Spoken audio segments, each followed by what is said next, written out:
নমস্কার। আপনাদের স্বামী স্ত্রীর মধ্যে কি সবসময় ঝগড়া, ঝাঁটি, ঝঞ্ঝাট লেগেই আছে? আপনি চাচ্ছেন আপনার স্ত্রীকে বলছেন যে এটা এদিকে করো, না উনি বলছে এটা এদিকে করো, মানে আপনি বলছেন পূর্ব, উনি বলছে পশ্চিম।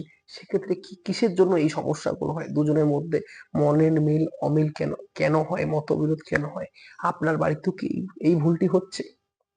আপনি কি অফিস থেকে ফিরে এসে বা বাজার থেকে ফিরে এসে আপনার যেটি জুতো যে পরে যাচ্ছেন সেই জুতোটি কি দোয়ারে রাখছেন, মানে আপনার চৌকাঠের পাশে রাখছেন?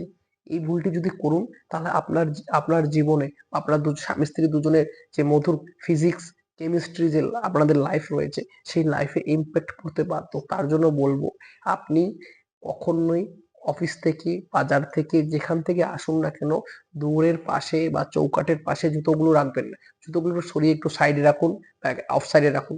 তাহলে এই ভুলগুলি করলে আপনাদের দুজনের মধ্যে সংসারে অশান্তি হতে বাধ্য। এর জন্যই বলবো এগুলো রেকটিফাই করলে আস্তে আস্তে আপনাদের দুজনের মধ্যে সম্পর্ক যেমন আগে সুমধুর ছিল সেমন সুমধুর হতে বাধ্য। করে দেখুন, অব্যহত রেজাল্ট পাবেন। ধন্যবাদ।